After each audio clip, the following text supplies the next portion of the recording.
दोस्तों, अब जानकर हैरान रह जाओगे कि भगवान विष्णु का 10वां अवतार कल्कि अवतार का जन्म पहले से ही हो चुका है। अब आप सोच रहे होंगे कि कल्कि अवतार तो कलयुग के अंत में जन्म होने वाला था और कलयुग का टोटल समय 4,32,000 साल और त्रेता युग का 12,96,000 और द्वापर युग का 8,64,000 साल लिखा हुआ था। लेकिन क्या आपको पता है कि असल में कई सारे सबूत से ये पता चला है कि द्वापर युग आज से करीब 5,000 साल और त्रेता युग आज से करीब 7,000 साल पहले बीत चुका है। मतलब युग बस कुछ हजार सालों में ही खत्म हो रहे। और तो क्या, कलयुग का अंत भी नजदीक है। कलयुग के अंत में क्या होगा और कैसे होगा खत्म कलयुग, चलिए आपको एक और चौंकाने वाली बात बताते हैं। सदगुरु के हिसाब से कलयुग ऑलरेडी खत्म हो चुका है। अभी हम द्वापर युग में जी रहे और साल 2082 में द्वापर युग भी खत्म हो जाएगा और हम त्रेता युग में पहुंच जाएंगे। इस वीडियो में हम उन सारे सोर्सेज जो हमें रिसर्च के दौरान मिले उनमें से पता करने की कोशिश करेंगे कि आखिर इन सारी बातों में सच क्या है और एग्जैक्टली कब कल्कि अवतार का जन्म होगा और कलयुग का अंत होगा। सबसे पहले सदगुरु से शुरू करते हैं। उनके हिसाब से कलयुग कुछ हजार साल पहले खत्म हो चुका है और अभी हम द्वापर युग में जी रहे। जब मैंने इस पर थोड़ा रिसर्च किया तब मैं भी शॉक था, क्योंकि मुझे ऐसी दो चीजें मिली जो सदगुरु की इस थ्योरी को सही प्रूफ करती है। उनमें से पहला और सबसे इम्पोर्टेंट है वेद। अगर वेदों में देखें तो युगों का टोटल ड्यूरेशन करीब 12,000 साल बताया गया है, जिसमें से कलयुग बस 1200 साल का था और इस हिसाब से कलयुग ऑलरेडी खत्म हो चुका है। अब दूसरी चीज जो इसको सपोर्ट करता है वो है परमहंस योगानंद के गुरु श्री युक्तेश्वर जी की किताब द हॉली साइंस, जिसमें वो लिखते हैं कि युगों का टोटल ड्यूरेशन 12,000 साल का ही होता है, लेकिन युग का जो साइकिल है वो टोटल 24,000 साल का होता है। इसको ऐसे समझिए कि पहले हम सतयुग से कलयुग आते हैं, फिर हम वापस कलयुग से सतयुग की ओर जाते हैं। और ये बिल्कुल सही भी है, क्योंकि धरती में कोई भी चेंज सडनली नहीं आता। ऐसा नहीं होता कि आज कलयुग है और अचानक कल से सब अच्छे हो जाएंगे और कल से सतयुग शुरू हो जाएगा। चीजें धीरे धीरे समय के साथ बदलती है। इसको अगर साइंटिफिक पॉइंट ऑफ व्यू से देखें तो हमारे अर्थ का जो एक्सिस है वो हर 24,000 साल बाद एक कंप्लीट सर्कल बनाता है, जिसके कारण लगभग हर 24,000 साल बाद हर मौसम अपने आप को एग्जैक्टली रिपीट करते हैं सेम तरीके से। और प्राचीन ग्रीस किताबों में भी 24,000 साल का एक परफेक्ट साइकिल माना गया है।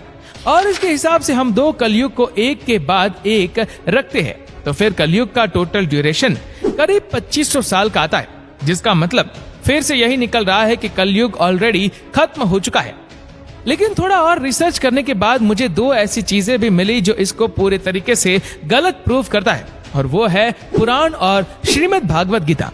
क्योंकि पुराणों में एक ऐसे कॉन्सेप्ट है दिव्य वर्ष का, मतलब वेदों में जो युगों का ड्यूरेशन 12,000 साल बताया गया है वो दरअसल 12,000 दिव्य वर्ष है, जिसको ह्यूमन ईयर्स में कन्वर्ट करने के लिए हमें उससे 360 मल्टीप्लाई करना होगा।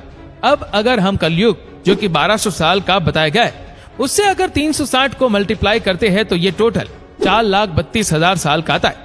और अगर हम ये मान ले कि दो कलयुग एक के बाद एक आते हैं तो फिर कलयुग का ड्यूरेशन ही 8,64,000 साल हो जाएगा।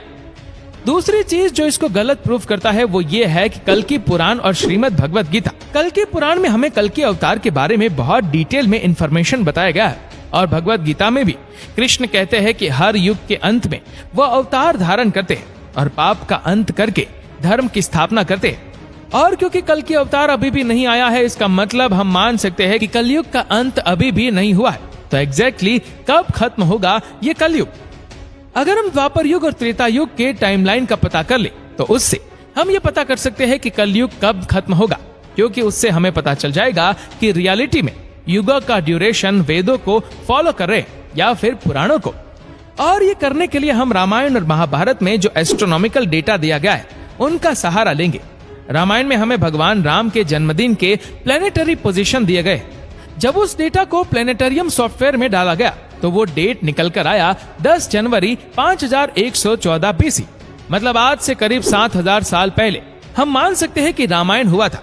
सिमिलरली महाभारत में भी हमें बताया गया है कि 18 दिन के महाभारत के युद्ध में 2 ग्रहण हुए थे।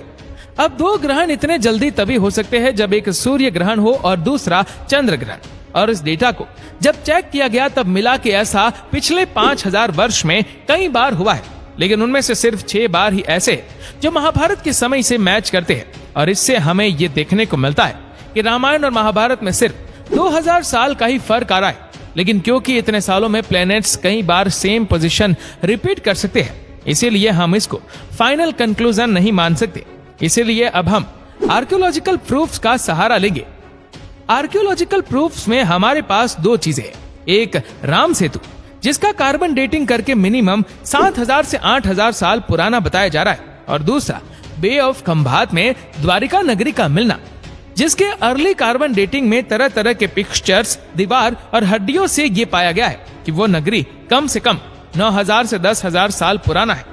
यहाँ द्वारिका नगरी राम सेतु से पुराना निकल रहा है। ये इसलिए हो सकता है क्योंकि शायद द्वारिका नगरी उस टाइम फ्रेम तक एग्जिस्ट करता था। मतलब इसमें हमें साफ पता चलता है कि रामायण और महाभारत के बीच बहुत ज्यादा सालों का अंतर नहीं है। इन सब से हमें साफ पता चल रहा है कि युग लाखों साल वाले टाइम फ्रेम को ही फॉलो नहीं कर रहे। तो कलयुग कब खत्म होगा वो पता करने के लिए जो लास्ट सोर्स हमारे पास बचा है वो है भविष्य मल्लिका।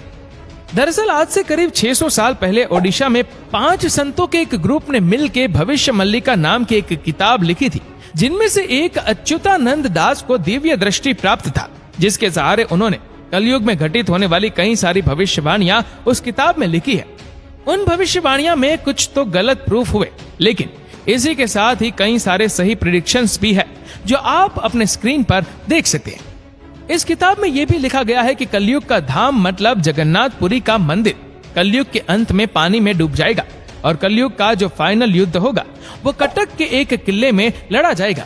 उस किताब में उन्होंने इसका प्रॉपर डेट भी मेंशन किया है कि यह सब कुछ साल 2020 से लेकर 2025 के बीच होगा। मतलब कलयुग 2025 तक खत्म होने वाला है। और क्योंकि जगन्नाथपुरी कलयुग का धाम है, इसलिए इस किताब को पूरी तरह से इग्नोर नहीं किया जा सकता। जगन्नाथपुरी चौथे धाम होने के साथ ये जगह बहुत इंपॉर्टेंट भी है, क्योंकि महाभारत में हमें देखने को मिलता है कि कृष्ण के मनुष्य अवतार की मृत्यु के बाद जब उनके शरीर को जलाया गया तब उनका पूरा शरीर जल गया, लेकिन उनका जो हार्ट था वो नहीं जला। और लोगों का ऐसा मानना है कि वो इसलिए हुआ क्योंकि वह कोई भी नॉर्मल हार्ट नहीं था, वह एक मशीन टाइप चीज था जो लाइट के कांटेक्ट में आने पर वाइब्रेट करता था।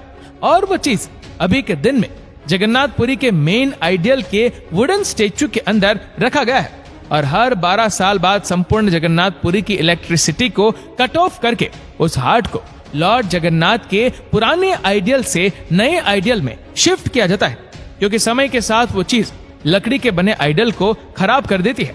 तो इस वीडियो में बताए गए सारे फैक्ट्स और एविडेंस के हिसाब से हम पहला कंक्लूजन बना सकते हैं कि कलयुग अभी भी खत्म नहीं हुआ, और दूसरा कंक्लूजन हम ये मान सकते हैं कि कलयुग का अंत 4,32,000 साल बाद भी नहीं होगा, बल्कि उससे बहुत जल्द ही होगा। कलयुग कब खत्म होगा उसके एग्जैक्ट समय का कोई भी प्रूफ हमें नहीं मिला है, लेकिन अगर हम भविष्य मल्लिका को देखें तो उसके हिसाब से कलयुग 2025 तक खत्म होने वाला है।